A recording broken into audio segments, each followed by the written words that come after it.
बिस्मिल्लाहिर्रहमानिर्रहीम। इसमें शक नहीं कि इंसान का नफ्स अल्लाह ताला की महलूक और मिल्क, लेकिन दुनिया की शहवानियात और लज्जात और असबाब नमरूद और तकब्बुर से राह रास्त से कोसों दूर अंधेरों में भटकाए हुए हैं, क्योंकि ये चीजें इंसान के मिजाज से मुनासिबत रखती हैं। बस अगर इंसान अल्लाह की अतात व फर्मा बरदारी के लिए नफ्स की मुखालिफत इख्तियार करेगा तो इंसान की जानिब से ये जिहाद होगा और फलाह बहबूद का जरिया जिहाद नफ्स के बाद अल्लाह ताला से इंसान की दोस्ती और अबूदियत पाया सबूत को पहुंचेगी और इंसान को पाको साफ और खुशगवार नेमतें अता की जाएंगी। तमाम अशियाए कायनात इंसान की ताबे होगी और इंसान की हिदमत व ताजीम करेगी। ये मुस्लिमा असूल है कि जो शख्स खुदा का मती हो जाता है दुनिया उसकी मती हो जाती है।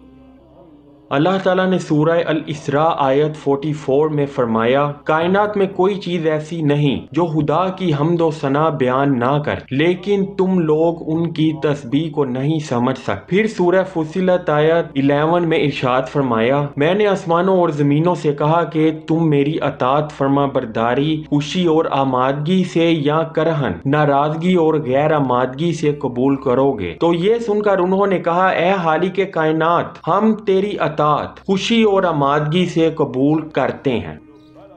बस मुकम्मल अबूदियत अपने नफ्स की बुरी और सफली ख्वाहिशात की मुखालिफत से हासिल होती है। कुरान करीम में मुतअद्दिद जगह वारिद है कि नफ्स अमारा की पैरवी इंसान को सिराते मुस्तकीम से गुमराह कर देती है। सूरह साद आयत 26। हदीस कुर्सी में वारिद है कि हजरत दाऊद अलैहिस्सलाम से फरमाया गया, ख्वाहिशात नफ्स की पैरवी कभी मत करना, क्योंकि मेरी जमीन में अतबाए नफ्स से ज्यादा फसाद अंगेज चीज और कोई नहीं। और हजरत बायजीद बस्तामी रजी अल्लाह ताला अन्हो के मुतल्लिक एक हिकायत मशहूर है कि जब उन्होंने ख्वाब में रब्बुल इज़्ज़त को देखा तो अर्ज की, या अल्लाह तेरे पास पहुंचने का रास्ता क्या है? अल्लाह ताला ने फरमाया, अपने नफ्स की अतात छोड़ दे और मेरे पास आ जा। हजरत बायजीद बस्तामी रजी अल्लाह ताला अन्हो फरमाते हैं कि बादशाह मैंने शाम की खंचली की तरह अपने नफ्स को छोड़ दिया। हर हाल में अपने नफ्स की सफली ख्वाहिशात से एहतराज ही वजह निजात है। बस आप अगर मुत्तकी और परहेजगार हैं तो माल हराम से और महलूकात से खौफ व खदशा रखने से इज्तनाब कर और अपनी तवक्कात को महलूक से वाबस्ता करने की बजाय खालिक से वाबस्ता करें और बतरीके ज़ुकात व सदका वगैरह भी महलूक के अतियात पर नजर ना रखें और अच्छी तरह समझ लें कि रिस्क और रोजी के तमाम मामलात और अमूर फ़ाइल के फेल व तदबीर से ज़हूर पजीर होते हैं और फाइल व मुदब्बिर अल्लाह ताला है, मगर महलूक की तरफ से सही व मेहनत और जदोजहद के असूल को हरगिज फरामोश नहीं करना चाहिए, ताकि आप मज़हबे जबरिया के अकाइद से निजात पाएं। और ये भी मत कहें कि महलूक के अफाल में खुदा की कुदरत को कोई दखल नहीं और बंदा ही हर इरादा व फेल का मुख्तार व मजाज है। अगर कोई ऐसा अकीदा रखेगा तो वो काफिर हो जाएगा और कदरिया में जा शामिल होगा, बल्कि दुरुस्त अकीदे का तयन करते हुए ये कहें कि महलूक के अफ़ाल व अमाल मशीयत खुदाबंदी से हैं, जिनकी बजा आवरी के लिए हस्बे इरशाद बयान है कि महलूक की तरफ से सही व मेहनत लाजिम है, जैसा कि सवाब व अजाब और जजा व सजा के मुतल्लिक कुरान व हदीस में मिसालें वारिद। बस एहकाम खुदाबंदी से तजावीज ना करें, क्योंकि उसके एहकाम तमाम महलूकात पर मजबूरी से हों या खुशी से जारी हो रहे हैं और लाजमन जारी होते रहेंगे। अहकुमुल हाकिमीन के होते हुए किसी अमर में हाकिम ना बन बैठें। आपके हाकिम किताब अल्लाह और सुन्नत रसूल अल्लाह सल्लल्लाहु अलैहि वसल्लम है। अगर इंसान के दिल में कोई ख्याल वसवसा गुजरे या इल्हाम की कैफियत पाई जाए तो उसको कुरान व हदीस के म्यार पर परख लें। अगर कुरान व हदीस में उसकी हुर्मत व मुमानियत मौजूद हो, मसलन जना, सूद, चोरी, गजब, जुल्म अदवान, कस्बो फरेब और दीगर अमाल, फस्को फजूर, तो ऐसी बातों को अपने कल्बो दिमाग से दूर करें और उन पर हरगिज अमल पैरा ना हो। बिलाशुबा ऐसे वसवसे शैतान की तरफ से हुआ करते हैं और बहुत खुशगवार सूरतों में इंसान के सामने आते हैं, और अगर वो ख्याल व वसवसा कुरान और हदीस की रोह से जायज व मुबाह हो और उसमें हुर्मत का कोई शायबा ना पाया जाए तो फिर बिला तामिल उसकी तामील करें, क्योंकि उसमें गुनाह का हादसा नहीं। मसलन हराम चीजों का खाना पीना, निकाह, उम्दा लिबास, किसी मर्द सालेहा की सोहबत, حج بیت اللہ، بیوگان و تیامی و غربا کی امداد، رفاہ عامہ کے کام وغیرہ۔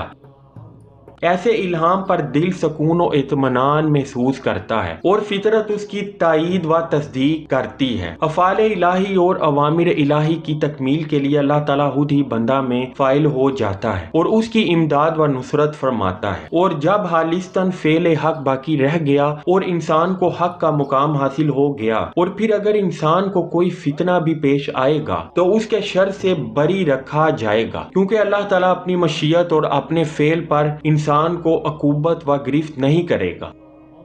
بندہ کو عذاب اوامر الہی میں دخل دینے کے باعث کیا جاتا ہے۔ اگر تم حالت ولایت کا خواہاں ہے تو نفس کی مخالفت کر اور اوامر حق کا پوری طرح پابند ہو جا۔ اور اوامر حق کی پابندی کی دو اقسام ہیں۔ پہلی قسم یہ ہے کہ اسراف یعنی بے شمار خرچ سے اجتناب کیا جائے اور لذت نفسانی کی پیروی سے احتراز ہو، فرائض ادا کیے جائیں اور اپنے ظاہر و باطن کو گناہوں سے محفوظ رکھا جائے۔ دوسری قسم یہ ہے کہ خدا کے جو احکام و الہام یا القاء کے طور پر دل میں وارد ہوتے ہیں ان کی اطاعت پورے احترام سے کی جائے اور خدا کے وقتاً فوقتاً مشوروں سے غفلت نہ برتی جائے۔ یہ امر باطن اس مباح میں بھی پایا جاتا ہے جس کے متعلق شریعت میں کوئی حکم موجود نہیں ہے، اس طور پر کہ نہ تو وہ ممنوع ہے اور نہ حکم وجوب میں ہے، اور اس پر بندہ کو اختیار دیا گیا ہے، خواہ وہ اسے تصرف و استعمال میں لائے یا نہ لائے، اسی کا نام مباح ہے۔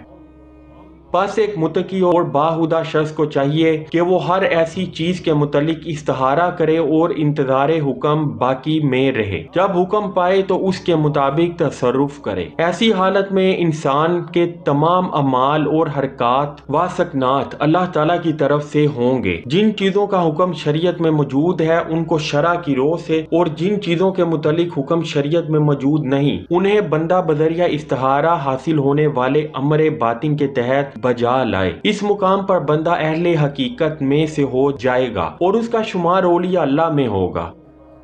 اور اگر انسان حق الحق کی حالت میں ہے جو ذات خداوندی میں محو و فنا ہو جانے کی حالت ہے تو اس حالت کو خدا کا بہت بڑا عطیہ سمجھیں، کیونکہ یہ ان ابدال کی حالت ہے جن کے دل عشق محویت سے شکستہ ہیں، وہ موحد ہیں، عارفین ہیں، صاحب علم و عقل ہیں، امراء کے بھی آقا، حلق خدا کے پیشوا و نگہبان، نائبین حق تعالی اور حاسان محبان الہی ہیں۔ بس اس مقام پر امر کی پیروی یہ ہے کہ انسان نفس امارہ کا مخالف ہو جائے اور دنیا یا آخرت کی کسی چیز کی طرف انسان کی محبت، توجہ اور خواہش نہ رہے۔ اس وقت وہ انسان بندہ مالک الملک ہوگا نہ کہ بندہ ملک، انسان امر حق کا غلام ہوگا نہ کہ خواہشات کا۔ اس کا ظاہر اور باطن کلی طور پر اس طرح سپرد خدا ہوگا جس طرح دائیا کے ہاتھ میں شیروار بچہ اور طبیب کے روبرو بے ہوش بیمار۔